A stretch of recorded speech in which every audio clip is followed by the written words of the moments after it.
기초전자공학의 4주차 수업을 시작하겠습니다. 개강을 한 지 4주째이고 네 번째 수업이 될 텐데요. 강의실에서 수업을 진행하지 못하다 보니까 여러분들이나 저나 조금 어려움이 있습니다. 그래서 서로 조금 이해하는 그런 노력이 필요할 텐데요. 그리고 수업 진행하다가 수업을 유튜브에 문제로가 생긴다든지 아니면 퀴즈 풀 때 뭐 퀴즈가 들어가지지 않는다든가 뭐 문제가 생기거나 했을 때 그 시간이 끝나기 전에 Q&A를 통한다든지 해서 알려주시기를 바랍니다. 그래야지만 뭔가 수정을 하거나 아니면 처리를 할 수 있는 시간이 필요하기 때문에 또 안내를 할 수 있어야지만 될 텐데 시간이 너무 지나버리면 해결되지 않으니까 이런 점을 좀 주의해서 수업에 참여를 해주시면 좋겠고요. 다들 조금 어렵겠지만 조금 상황이 그렇게 어, 뭐 굉장히 뭐 좋은 그런 건 아니지만 모두 다 똑같이 겪고 있기 때문에 조금은 감내하고 조금은 이해하면서 그렇게 하도록 합시다. 먼저 지난주에 복습을 좀 해보면 오매 법칙이 되겠는데 두 지점 사이의 도체에 일정한 전이차가 존재할 때 도체의 저항의 크기와 전류의 크기는 반비례한다. 이 전자기학의 중요한 법칙 중에 하나이지요. 우리가 알고 있는 V는 IR이 되겠습니다. 이렇게 전이차가 있을 때 전류가 흐르면 이 저항을 지나가게 되겠죠. 자, 이런 경우에 V 값은 IR에서 뭐 I를 구하고 싶으면 역시 이렇게 위치만 바꾸면 구해질 수가 있겠죠. I는 R분의 V가 되겠고 또 R은 I분의 V가 될 수 있겠습니다. 전압 강화의 그 원리도 이거랑 똑같다고 봐야 되겠죠. 식이 동일하죠. 그 나머지 부분들 뭐 직병렬에 대한 그 전이차 계산이라든가 전류 계산은 틀려진다는 것을 지난주에 이야기를 한 바가 있습니다. 그리고 키르호프의 법칙이 되겠는데요. 키르호프 법칙은 두 가지가 있습니다. 뭐 하나는 전류에 관한 것이 될 것이고 하나는 전압에 관한 것이 되겠죠. 그래서 먼저 보면 키르호프의 전류 법칙이 됩니다. 자, 키르호프의 전류 법칙은 KCL이라고 우리가 얘기를 하죠. 중간에 C가 커런트라고 얘기했었고 키르호프의 제1법칙이라고 다른 말로 표현을 합니다.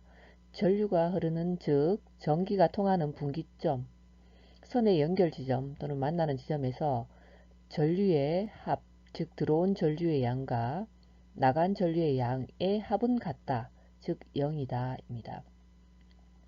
식으로 보면 이렇게 시그마 i는 제로 해서 어떤 전류의 대수적 합이 0이다 라는 것을 표시했습니다. 물론 이때에 그 양의 값이나 음의 값에 대한 어떤 구분이 필요는 할 것입니다. 그 그림에서 보는 I1, I2, I3가 있고 지금 I1, I2, I3는 나가는 전류가 되겠고 아니네요. I1이랑 I4는 나가는 전류가 되겠고 요 지점에서 I2랑 I3는 들어오는 전류가 되겠죠. 그래서 그 대수의 합이라는 것은 뭐 한쪽을 마이너스로 보겠다는 얘기죠. 들어오는 쪽을 마이너스로 보든 나가는 쪽을 마이너스로 보든 그렇게 해서 들어오는 전류와 나가는 전류를 서로 어떻게 덧셈을 하게 되면 이렇게 모든 전류의 합은 제로가 나올 것이다 라는 것이 제1법칙이고 이게 키르호프의 지점의 법칙이라고도 하고 또는 키르호프의 분기점 법칙 또 노달법 그렇게 얘기하기도 합니다. 그래서 이 들어오거나 나가는 정수, 양의 정수 또는 음의 정수로 이렇게 보는 것이죠. 간단하게 얘기하면 도선망의 회로 안에서 전류의 대수적 합은 제로이다가 되겠습니다. 자, 그리고 두 번째 법칙이 되는데 키르호프의 전압 법칙이죠. KVL이라고 하고 키르호프의 제2법칙이라고 얘기합니다. 닫힌 하나의 루프 안 전압의 합은 0이다 해서 전이차의 합은 0이다는 얘기죠. 그 어떤 회로가 닫혀 있다는 얘기는 페루프란 얘기고 가 되겠죠. 그래서 거기 그 안에 있는 그 전압의 그 대수의 합은 역시 0이다라는 말이 돼 있어서 이 키르호프의 루프의 법칙이라고 얘기도 하고, 하나의 루프 안에는 도체에 인가된 어떤 걸린 전압의 대수의 합과 그 루프에 인가한, 그러니까 공급된 전체 전원의 대수의 합이 같다는 얘기입니다. 그래서 그림으로 보자면 이렇게 공급되는 그 V라는 값이 있죠. V4라가 있죠. 자, 이게 공급되는 인가된 그 어떤 전원의 전압이 될 것이고, 그 다음에 도체에 걸린 전압이라는 것은 이렇게 R1에 걸린 전압, R2에 걸린 전압, R3에 걸린 전압이 될 텐데요. 요 각각에 걸린 전압의 합은 결국은 이 공급하는 V4의 전압과 동일하다는 얘기가 됩니다. 그렇다면 결국은 하나는 그 플러스가 되면 다른 나머지는 마이너스가 되겠죠. 그래서 대수적 합이 역시 V1 더하기 V2 더하기 V3 더하기 V4는 0이다라는 얘기입니다. 이렇게 표시를 한다는 얘기입니다. 이 공식이 있으면 이제 회로 안에서 전류나 어떤 전압의 계산이 용이해지게 되겠죠. 자, 그러면 이제 오늘 볼 것은 전류의 작용이 될 겁니다. 자, 전류의 작용은 우리가 이제 알아야 될 거. 오늘 이제 챕터 4가 되겠죠. 파트 1에. 전류의 작용이라는 것이 되겠는데, 이 대제목이 이렇고, 그 다음 이 전류의 작용이 어떤 게 있느냐가 이제 세 가지를 올려놓고 이제 발열작용, 자기작용, 화학작용입니다. 이 발열, 자기작용, 화학작용 세 개가 있다는 것을 알아야 될 것이고, 그리고 뭐 나머지 전력에 대한 이야기를 오늘 조금 하고 지나갈 텐데, 전력이나 뭐 그 일량이라든가에 대한 어떤 변환에 대한 얘기, 뭐 마력이라든가 뭐 그런 얘기를 조금 하게 될 겁니다.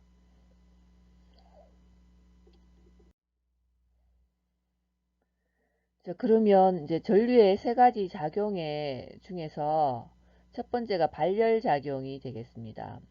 발열 작용이라는 것은 뭐 말 그대로 열이 난다는 얘기죠. 자, 그래서 전류가 발열 작용을 하는 것은 전류의 흐름을 방해하려는 전기 저항의 작용 때문이라는 얘기죠. 저항이 있기 때문에 열이 난다라는 얘기입니다. 그래서 전기 저항에 전류가 흐르면 열이 발생한다 이런 말이죠. 그렇지만 이 열이라는 것은 그럼 얼마나 날 것인가 뭐 이런 걸 따지자면 열량은 저항의 크기와 전류의 크기에 비례한다. 그런 뜻은 저항이 커지면 그 열이 더 많이 난다는 얘기가 되겠죠.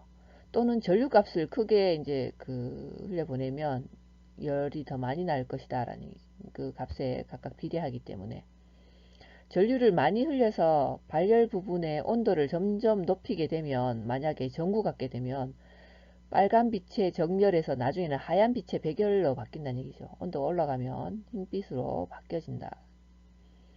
근데 저결은 열을 목적으로 하는 히터라든가 이런 데서 사용하게 됐고, 백열은 빛을 발생시키는 조명용으로 많이 사용하게 됩니다. 이렇게 이제 발열작용을 이용한 것들이 있는 것이죠. 우리가 쓰는 페니, 페니터가 아니고 이렇게 크롬히터 아니면 발열체 히터가 있죠. 그런 종류가 그런 히터들이라든가 또 전구들이 이렇게 발열작용을 위해서 이용해서 이렇게 된다는 것을 좀 기억할 필요가 있겠고, 전류의 세 가지 작용 중에서 자기작용에 대해서 이제 얘기를 해볼 텐데, 이 자기작용이라고 하는 것은 철심에 코일을 감아서 전류를 흐르게 하면 자기장이 발생한다라는 그런, 그래서 전자석의 원리가 되겠는데, 이 전자석의 원리라는 이도 하지만 이 전류의 자기장 자체가 전류가 그 주위에 자기장을 만드는 작용을 말하는 게 되겠죠. 전류가 흐르면 주위에 자기장이 생성된다 이런 그런 얘기가 되겠습니다. 그래서 정상 전류가 만드는 자기장은 앙페르의 법칙으로 이렇게 주어지게 될 수 있는데, 그 앙페르 만약에 이제 그 그 뭐 예를 들어서 이제 이런 도선이 있다고 생각해 보십시다. 우리가 뭐 알고 있는 이렇게 선줄이 이렇게 이제 있고, 이 선줄에 전류가 이 방향으로 가고 있는 거죠. 이 방향으로 가고 있으면, 이 주변에 이제 전류가 흐르고 있으면, 이게 아이가 이제 흐르고 있으면, 그 주위에 이제 그 자기장이 생성된다는 얘기죠. 전류를 중심축으로 하는 그 동심원상의 자기장이 생기는데, 그 자기장이 그 세기는 중심축으로부터의 거리에 반비례한다. 뭐 이런 게 되겠죠. 그래서 이렇게 지금 전류가 흐를 때 자기장이 생기는 방향은 우리 뭐 앙페르의 법칙에 의해서 이렇게 되겠죠. 뭐 이런 방향으로 자기장이 생길 텐데, 이 거리가 여기 그 도선으로부터 이 거리가 짧을수록 자기장의 세기는 크다는 얘기죠. 이렇게 멀리서 이렇게 돌게 되면 아무래도 그 약할 것이다 라는 얘기입니다. 근데 이 전류의 자기작용은 전류계라든가 그 전동기 뭐 이렇게 이야기가 되게 되는데, 여기 보게 되면 일단 전자석의 세기에 대해서 얘기를 하자면, 흐르는 전류와 그 코일의 건선수에 비례한다는 얘기입니다. 코일의 가문 횟수에 비례한다는 얘기죠. 전류를 높게 흘려보내면 그 전자석의 세기가 강해진다는 얘기, 자기의 세기가 강해진다라는 얘기고, 또 코일의 그 감은 횟수를 더 많이 하게 되면 그 전자석 세기도 더 세다는 얘기입니다. 이 두 개의 값에 비례를 하기 때문에. 그래서 이 전류의 자기작용을 이용한 예는 뭐 전기 에너지를 기계 에너지로 변환시킬 경우랑 이제 기계 에너지를 전기 에너지로 변환시킬 경우에 대해서 이렇게 볼 수가 있는데, 전기에 의해서 그 동력을 발생시키는 기기, 모터라든가 이런 릴레이가 뭐 전류의 자기작용을 이용한 예가 될 겁니다. 그리고 지침으로 표시하는 계측기가 될 텐데, 이 지침으로 표시하는 계측기 중에서 그 전류계가 있죠. 전류계, 뭐 여기 포함될 거고, 모터라는 것은 전동기에 해당되니까 이제 그런 종류들이 전기 에너지를 기계 에너지로 변환하는 형태의 그런 전류의 자기작용에 대한 어떤 예가 될 것이고, 또 기계 에너지를 전기 에너지로 바꾸는 예로서는 이제 발전기가 있습니다. 그 전류 그 또는 전류나 자석에 의해서 만들어진 자기장 속을 흐르는 어떤 또 다른 전류는 자기장으로부터 힘을 받게 됩니다. 자, 그런 원리들을 이용해서 하게 될 텐데, 균일한 자기장 속에 직선 전류 I가 흐를 때 전류의 길이 L의 부분에 작용하는 힘의 크기는, 전류의 길이 에 작용하는 힘의 크기는 자기력 선속 밀도 B랑 전류와 자기장이 이루는 각 시터라고 봤을 때 BIL 사인 세타로 주어진다라는 얘기죠. 이거는 뭐 나중에 이제 볼 때가 있으면 다시 언급을 할 수 있겠는데, 뭐 그래서 이제 이 전류라는 것은 뭐 전원의 한극에서 나와서 저선을 뜻하고, 원래 저항이나 부하를 지나서 전원의 다른 극으로 들어가게 되지요. 그리고 여기 자기작용인데, 그 자기작용에 있어서 이제 변압기의 원리를 잠깐 이제 살펴보면, 이 철심 2개 이상의 독립된 코일을 감은 하나의 그 코일에 전류가 흐르면, 다음 이거 그림에서 보이는 이 철심 이렇게 돼 있다는 얘기죠. 이렇게 돼 있는데, 코일을 이렇게 감았다는 얘기죠. 코일을 이렇게 감았는데, 전류가 흐르면 자기가 발생을 하게 된다는 얘기죠. 코일이 지금 이쪽도 있고 이쪽도 있어서 두 개가 코일이 되어 있고, 1차 전류는 지금 이렇게 스위치가 딱 닫혀지면 이렇게 흐를 것이고, 2차 전류는 이쪽으로 들어가게 될 거란 얘기죠. 그래서 이 전류의 흐름을 주기적으로 변화시킨다는 얘기는 온오프를 켰다 껐다 하겠다는 얘기도 이렇게 하죠. 한 번은 껐다 한 번 켰다가 막 이런 식으로 왔다 갔다를 해보는 겁니다. 그렇게 하게 되면 그에 따라서 자기의 세기도 주기적으로 변화하게 된다는 얘기죠. 다른 코일의 전기를 변화하고 또 다른 코일의 전기를 이렇게 발생을 시키기도 한다는 얘기입니다. 그래서 이게 바로 이제 승합기나 감압기에 이제 이용하는 원리가 될 거란 얘기죠.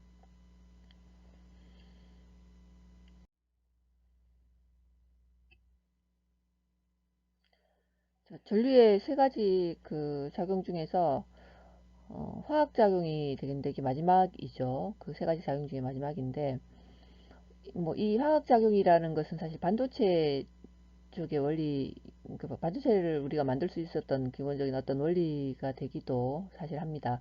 그래서 전류의 작용에 의해서 여러 가지 물질의 화학 변화를 일으키도록 하는 것이 화학 작용이라고 했고, 또 전류가 물질 속의 흐름으로서 화학 반응이나 또 전기 분해를 하는 작용이라는 얘기죠. 여기서 전기 분해라고 하는 것은 우리가 다르게는 전해라는 말을 쓰기도 합니다. 전해질은 플러스와 마이너스의 전기를 갖고 있고 또 분자나 전자로 분리되는 물질로서 이러한 현상을 또 전리라고 표현하기도 하죠. 전리된 분자나 원자 등을 양이온 또는 음이온이라고 그렇게 우리가 부릅니다. 그래서 물의 전기 분해나 전기 도금, 전해 정련, 그리고 건전지나 축전지 등에서 이런 화학 작용을 반응을 우리가 확인할 수 있습니다. 밑에 그림에는 보면 건전지를 갖다가 이렇게 탄소봉을 집어넣고 이런 거를 여기다가 지금 해 두었는데요. 이 내용을 뒤에 보면 이 예로서 우리가 배터리를 생각할 수가 있기 때문에 전류의 세 가지 작용에 대해서 하고 있는데 그 중에서 화학 작용이 하고 있죠. 마지막 이 될 텐데 화학 작용 그 세 가지 작용 중에 마지막 번째 화학 작용입니다.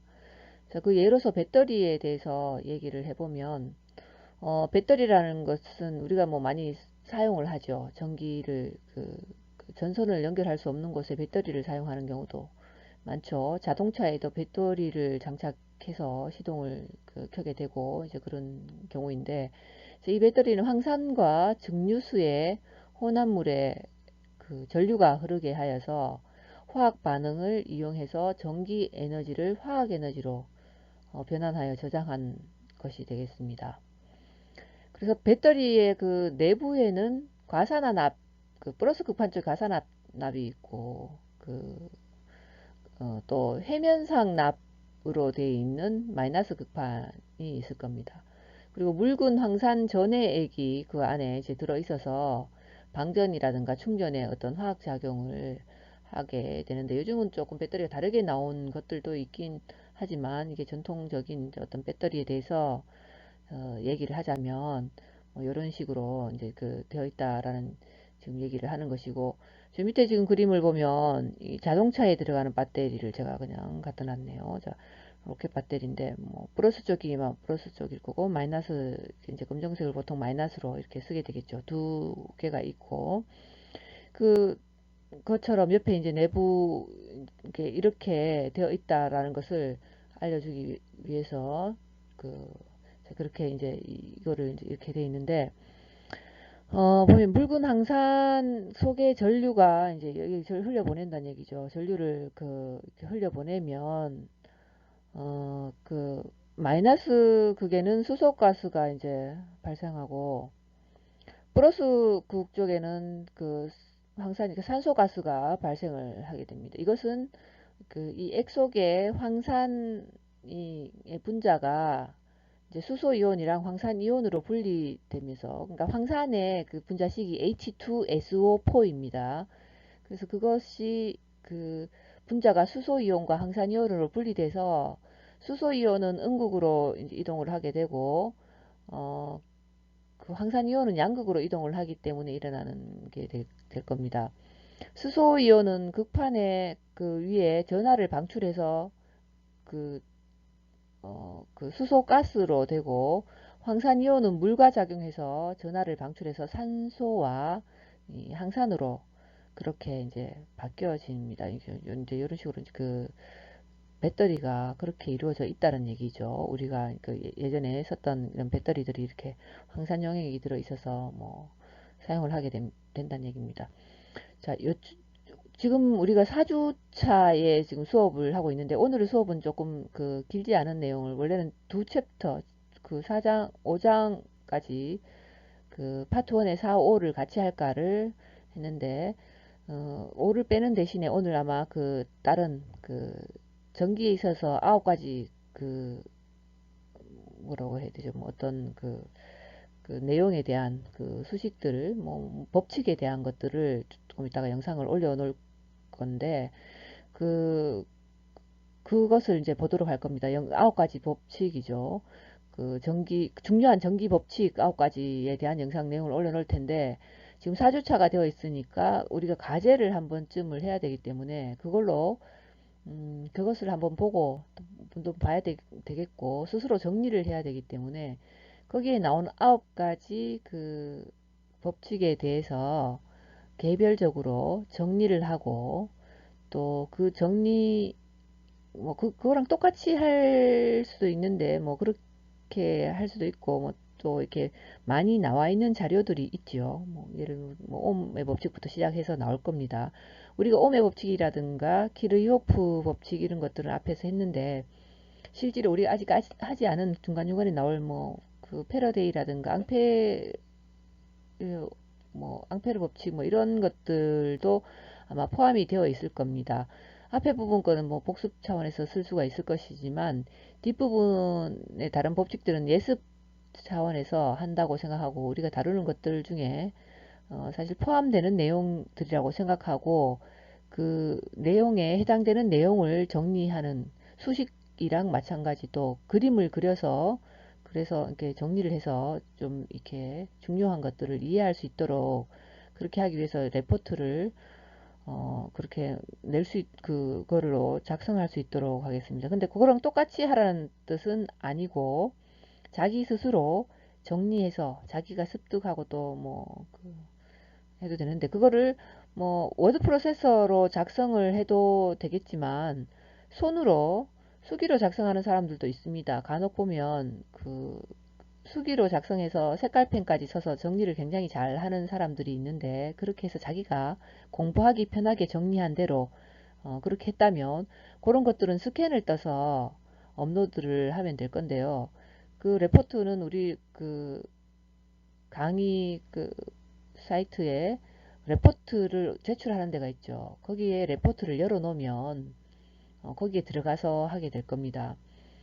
보통 레포트를 지금 금주에 오늘 중으로 그 레포트를 열면 한 2주 정도를 열어 놓게 될 텐데, 중간고사가 한 7, 8주 정도 돼서 중간고사가 있을 테니까 그 전에 레포트를 작성해서 내는 게 여러분들이 뭐 공부하기가 훨씬 더 낫기 때문에, 그리고 4주가 됐으니까 한 달쯤이 되니까 지금쯤 레포트를 올려 놓도록 하겠습니다.